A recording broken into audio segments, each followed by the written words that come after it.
1970-കളിൽ ഇന്ത്യയിൽ കാറുകൾ വളരെ വലുതും വില കൂടിയതുമായിരുന്നു. അന്നത്തെ പ്രധാനമന്ത്രി ഇന്ദിരാഗാന്ധിയുടെ മകൻ സഞ്ജയ് ഗാന്ധി പൊതുജനങ്ങൾക്കായി സുലഭമായി വാങ്ങാൻ കഴിയുന്ന കാർ നിർമ്മിക്കാനായി ശ്രമിച്ചു. ആദ്യമായി 1971-ൽ മാരുതി ലിമിറ്റഡ് എന്ന കമ്പനി തുടങ്ങിയെങ്കിലും അത് സാമ്പത്തികമായും സാങ്കേതികമായും തകർന്നുപോയി.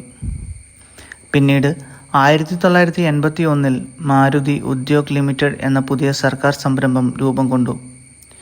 Japanese company Suzuki Motors corporation പങ്കാളികളായി.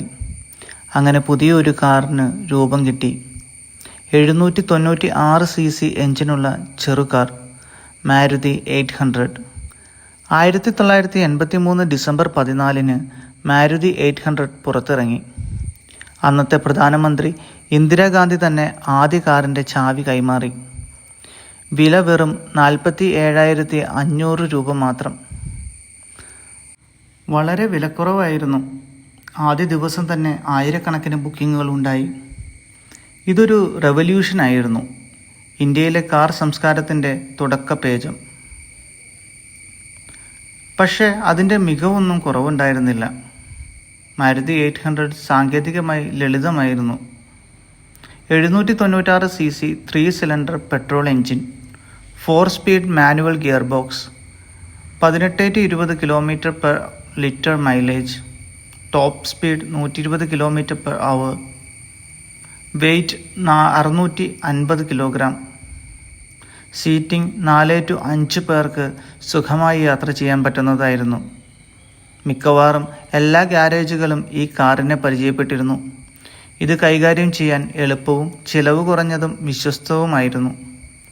ഒരു കുടുംബത്തിനുള്ളിലെ ആദ്യ കാർ എന്ന നിലയിലാണ് മാരുതി 800 അറിയപ്പെട്ടത്.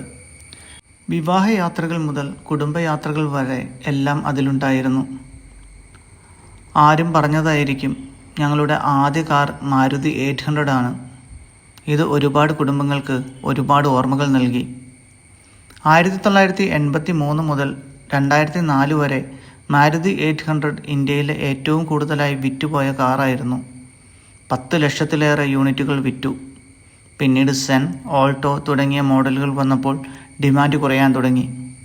പക്ഷേ മാരുതി 800-നുള്ള ആരാധന ഇപ്പോഴും നിലനിന്നിരുന്നു. 2010-ൽ മാരുതി 800 യൂറോ 4 എൻവയോൺമെൻറ്റ് സ്റ്റാൻഡേർഡുകൾ പാലിക്കാത്തതിനെ തുടർന്ന് നിരന്തരമായ ഉൽപ്പാദനം കുറയാൻ തുടങ്ങി. 2014-ൽ മാരുതി 800 ഉൽപ്പാദനം ഔദ്യോഗികമായി അവസാനിപ്പിച്ചു. പക്ഷേ ഇന്നും ചില റോഡുകളിൽ മാരുതി 800 ഓടുന്നത് കാണുന്നതാണ്. മാരുതി 800 ഒരു കാറായിരുന്നില്ല, അതൊരു കുടുംബാംഗമായിരുന്നു. ഇത് ഓർമ്മകളിൽ ജീവിക്കുന്നു, ഒരു കാലഘട്ടത്തെ പ്രതിനിധീകരിക്കുന്നു. ഇത് ഭാരതത്തിൻ്റെ കോമൺ മാൻസ് ഡ്രീം ആയിരുന്നു. ഇത് നമ്മളെ യാത്രാമധ്യേ കൂട്ടിയ കാറാണ്. ഇത് മാരുതി 800 ആണ്. ഒരു കാറിൻ്റെ സ്വപ്നം മാത്രമല്ല, ഒരു രാജ്യം എങ്ങനെ മുന്നോട്ട് പോകുമെന്ന് കാട്ടിയ പാതയാണ്.